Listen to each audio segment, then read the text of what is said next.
Olá, pessoal. Muito prazer, muita honra estar aqui com vocês em mais um Direto ao Ponto do canal Arbitragem. Eu sou Antônio Monteiro, sócio do escritório Matos Engelberg e Echenique. Estou aqui com o meu sócio Fernando Médici Júnior e vamos conversar um pouco hoje sobre o papel do advogado na preparação dos claims para uma arbitragem de construção. É um assunto de extrema relevância quando a gente sabe, né, são quase 20 anos de atuação como advogado nesse tipo de arbitragem, que a arbitragem de construção, se ela não é muito bem preparada antes do seu início, você começa discutindo uma parede e termina discutindo o problema de solo e rocha. Então,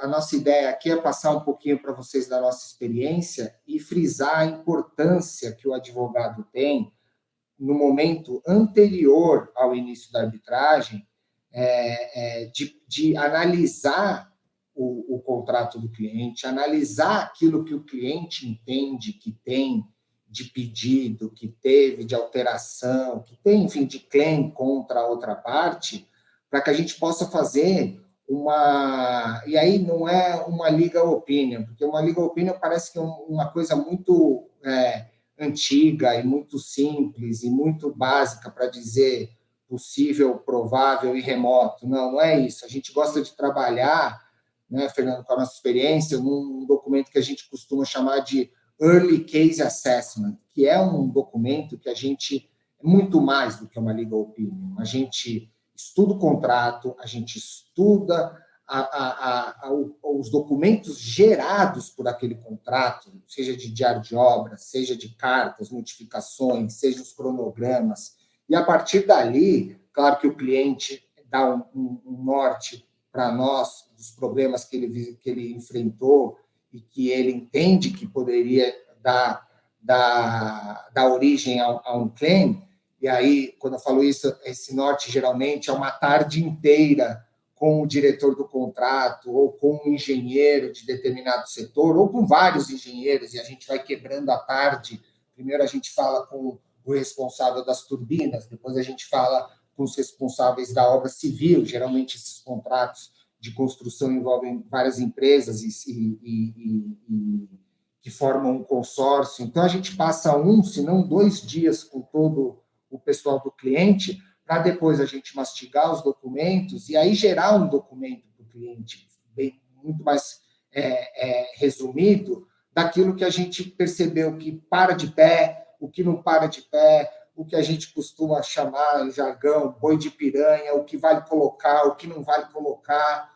Então, assim, muito mais do que uma legal opinion, é efetivamente uma análise profunda daquele contrato e do que o cliente tem de direito. E não é só o que o cliente tem de direito, é também o que pode vir da outra parte. Porque a gente sabe que nessas arbitragens de construção, ninguém está totalmente certo, né? Isso a gente sabe. O cronograma atrasa, a entrega de uma coisa atrasa, a entrega de outra, de determinado setor, de determinada turbina, atrasou 6 meses para descer o rotor. A gente sabe que não é só o dono da obra culpado e não é só o empreiteiro culpado, né? Então, a gente faz análise também dos possíveis contrapleitos que a outra parte vai ter para gerar um documento mais executivo e mais profundo em relação ao conteúdo jurídico, porque a gente também já indica bem as teses aplicáveis para cada pleito, porque em previsão não é a mesma coisa que hardship, que não é a mesma coisa que onerosidade excessiva, que não é a mesma coisa de alteração da base objetiva do contrato, que não é a mesma coisa de erro de orçamento. Enfim, são teses e palavras que têm que ser aplicadas exatamente para aquele determinado claim a partir dos fatos que aconteceram com ele, que geraram esse claim. Então, eu diria que o papel do advogado é fundamental. E o papel do advogado, esse early case assessment, ele pode se dar, inclusive, também com uma empresa de engenharia, um assistente técnico, porque aí a parte técnica também vai ser analisada por um terceiro. Não é isso, Fernando? O que você acha? Exatamente.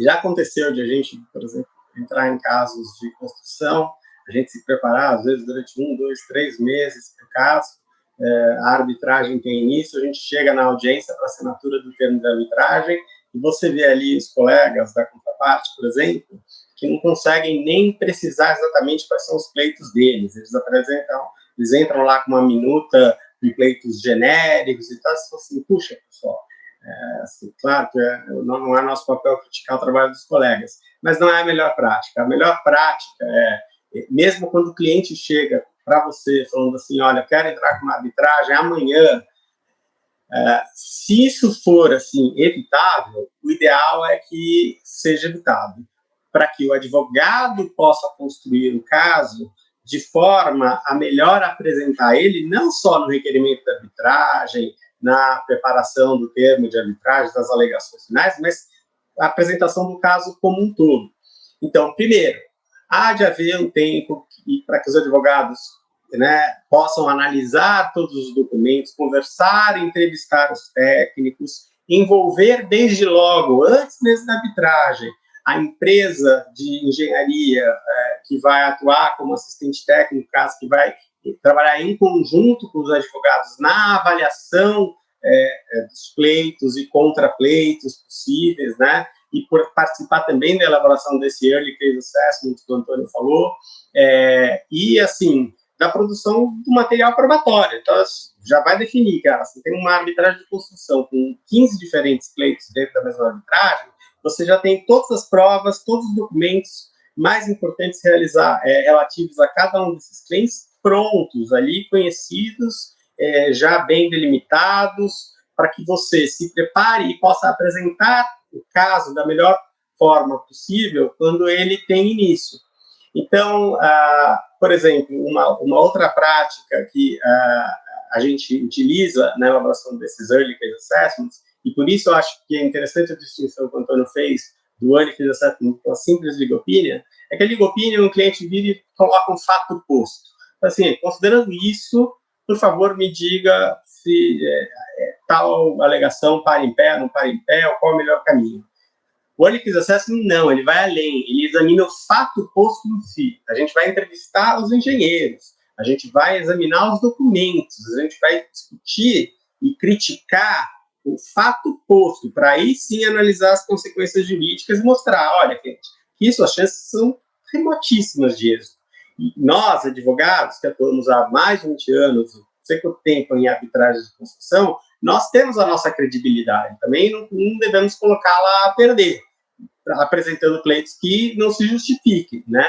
Então, tudo isso facilita o processamento da arbitragem como tudo. Hoje nós sabemos que arbitragens de construção costumam demorar aí pelo menos 5, 6, nós temos casos que já passam de 8 anos, né? E que se tivessem sido melhor preparados pelas partes desde a largada, às vezes poderiam ter sido muito mais rápidos, né? Porque se você tem condições de começar uma arbitragem já com todo o material, por exemplo, probatório preparado, você economiza muito tempo, inclusive lá na frente na fase instrutória. Então, um mecanismo que a gente acha que pode colocar aqui como uma melhor prática é, por exemplo, iniciada a arbitragem, você já tendo todo esse material preparado, é você discutir e procurar emplacar no termo de arbitragem que as partes já devem apresentar as suas provas e os pareceres de seus assistentes técnicos em relação a cada claim, já diretamente com suas alegações. Então, apresentou suas alegações iniciais, como eu disse lá, tem 15 diferentes claims, você apresenta desde logo todos os seus documentos, aí é natural, mas apresenta já o parecer do seu assistente técnico, né, a respeito desses claims, que depois vão ser objeto de contraposição pela parte contrária, apresentando também os seus documentos, um parecer do seu assistente técnico contraposto ao do autor, e vice-versa, né? O autor, mas pode ser de um lado ou de outro, né? Tudo isso ajuda muito quando você chega na fase da perícia. Quando você chega na fase da perícia, já tendo pareceres de assistentes técnicos dos dois lados, com pontos e contrapontos e críticas, você acelera muito a parte que é mais demorada, que é a pericial, né?